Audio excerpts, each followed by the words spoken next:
There's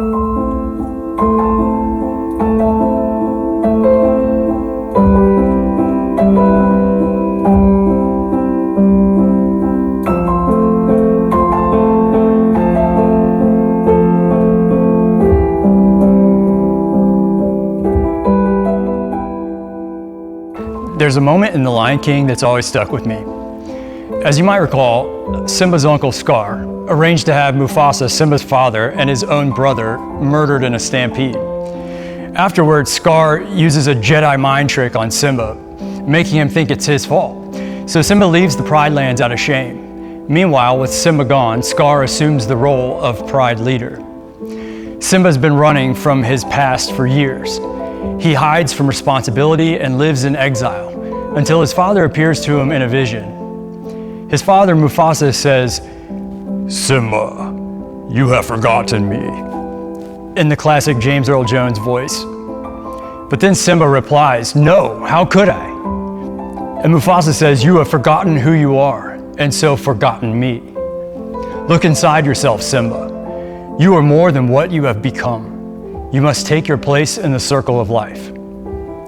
Simba's reply is something we all may ask in tough times.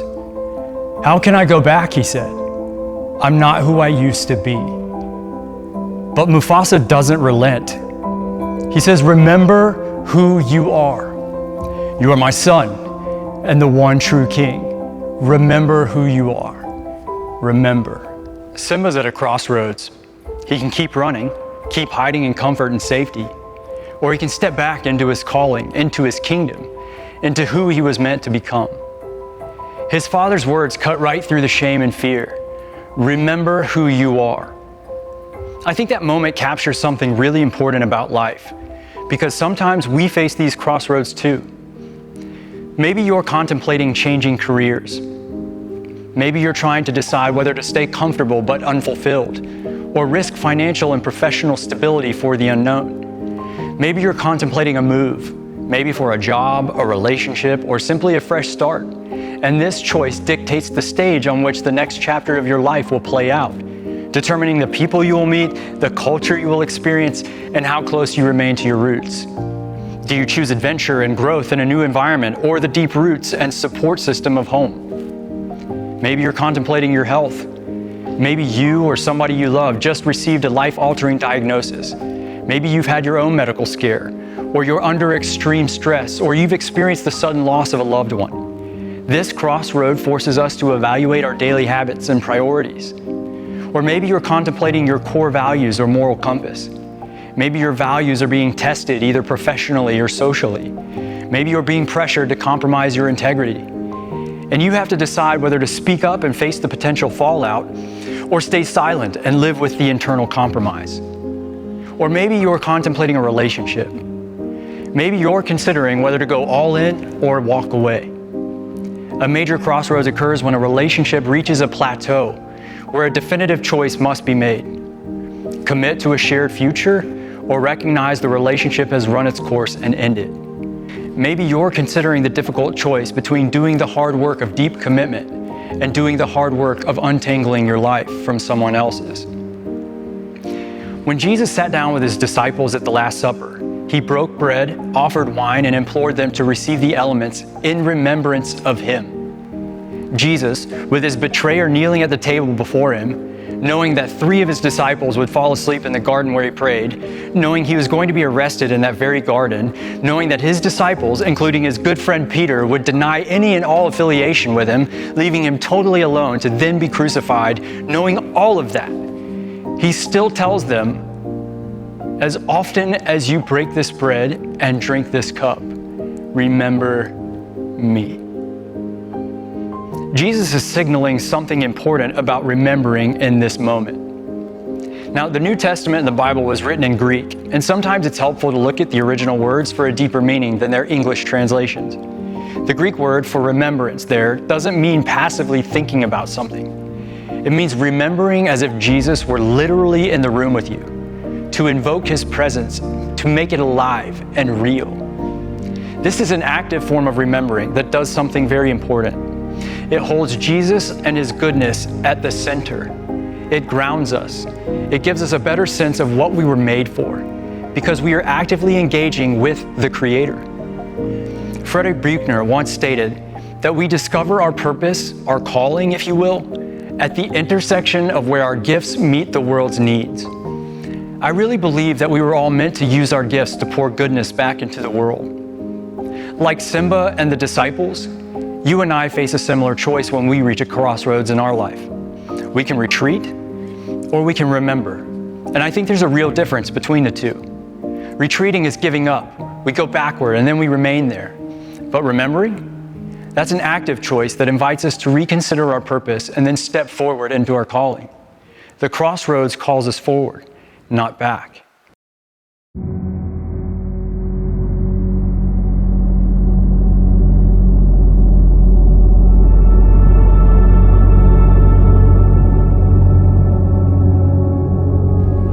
There's a story from the Bible that illustrates the difference between retreat and remembering. Jesus invited his disciples to follow him. He was calling them to their purpose, to where their gifts could meet the world's needs. They left everything, their families, their homes, their livelihoods. For 3 years, they traveled with him, learned from him, watched him change lives. He was their rabbi, their mentor, and their friend. But then I think somewhere along the way, the disciples started to believe that only Jesus was the difference maker, the source of miracles, authority, and the power to change the world, and maybe they were just along for the ride. Then Jesus is arrested, he's crucified, and suddenly these guys are locked in a room, terrified, feeling powerless without him. They feel like they've lost their identity. The disciples were at a crossroads, contemplating their next steps in that old upper room. Eventually, after a few days, Peter says, "You know what? I'm going fishing." He's going back to what's safe, what's familiar, what he knows how to do. And that makes sense. That's human, but it's also retreat. It's him saying, I don't know who I am without Jesus. I don't know what I'm capable of, so I'm going back. But then something interesting happens, and we quickly realize that what Peter meant for retreat, Jesus would use for remembrance. As the sun breaks over the water, a figure on the shore tells them to recast their nets on the other side of the boat, and their nets begin overflowing with fish. Remembering that this is the same thing that happened when Jesus first called them, the disciples realize it's Jesus. Then Peter, without thinking or hesitation, jumps out of the boat and swims to shore. Because even in his confusion, even in his retreat, he still loves this man. And Jesus doesn't say, "Why'd you go back to fishing?" He doesn't say, "I told you that you would deny knowing me and that you would sell me out." He doesn't call him a fair weather friend. No. Jesus just looks at Peter and asks a simple question. "Hey, Peter, do you love me?" Peter answers, "Yes, Lord, you know I love you." Of course. Now, I can't imagine the shame and the pain that Peter feels, having to confront his friend who he knows died in part because of him. Jesus asks him again and again, 3 times, "Peter, do you love me?" Each time Peter says the same thing.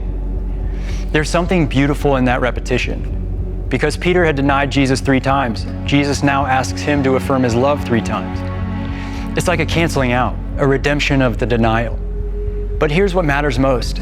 After those 3 questions, Jesus says, "Feed my sheep." Now that's not about literal sheep. Jesus is calling Peter forward into purpose.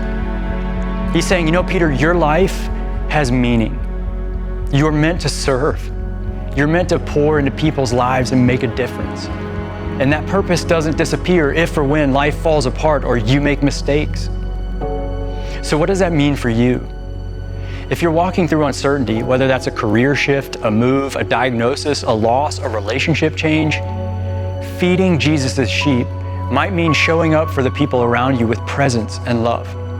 It might mean being there for someone else in their darkness. It might mean reaching out and letting someone help you in your own. Feed my sheep. Serve. Show up. Pour good back into this world. Living into your calling is a vital way to tap into the joy, peace, and deep fulfillment that are actually meant for you. God writes a prescription on your heart, and when you live it out, you experience purpose that nothing else can duplicate. And when you do that, when you feed God's sheep in your life, others benefit too. Your family and friends may thrive, your community may thrive.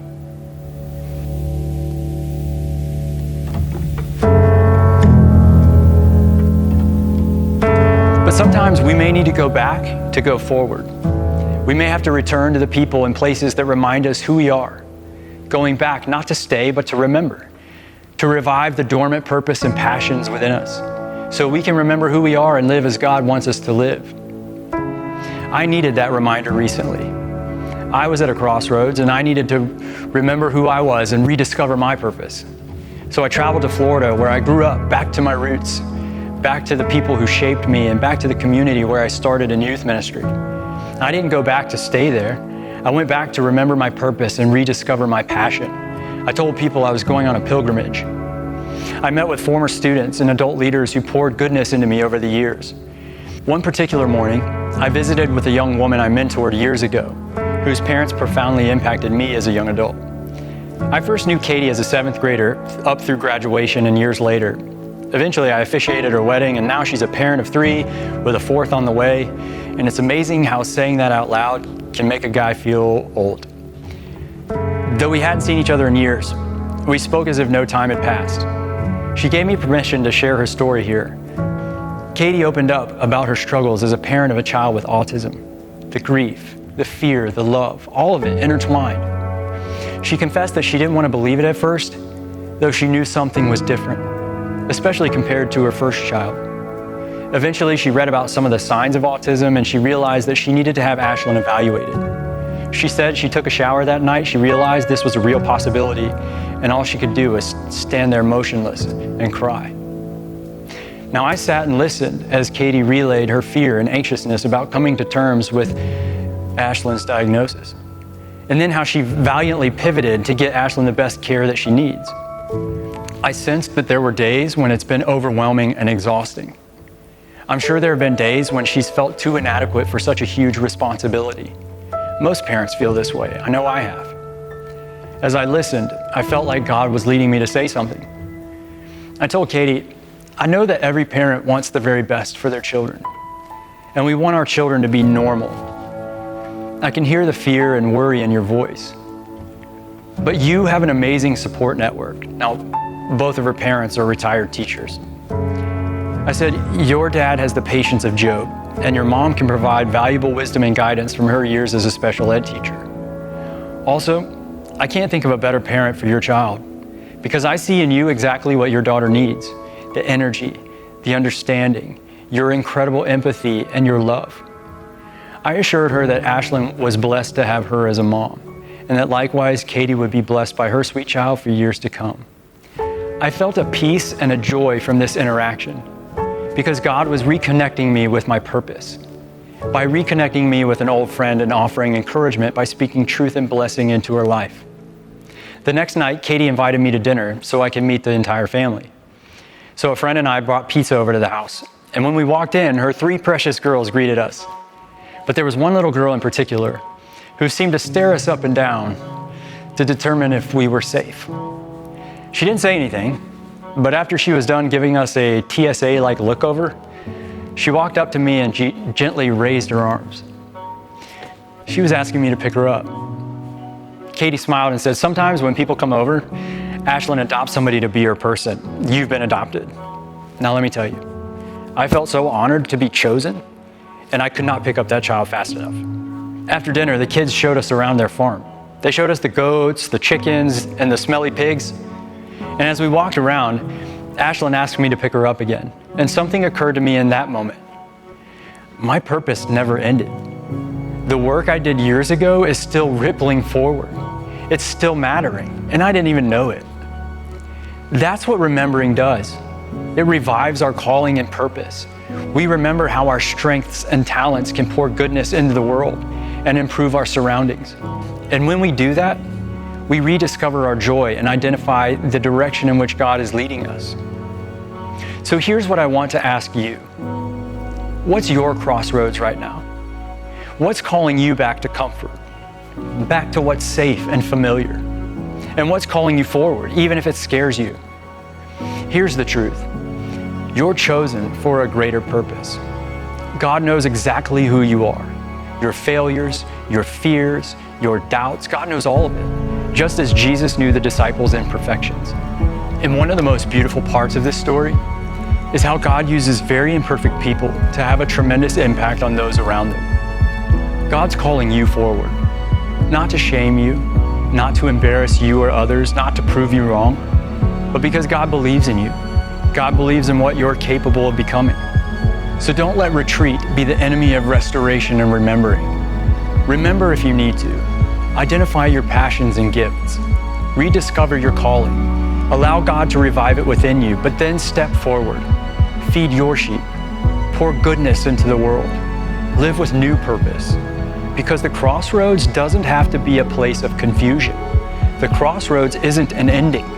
It's an invitation to find your joy, to a life that's full and satisfying, to impact your surroundings in ways you never thought possible. At the crossroads, God's calling us forward, not back.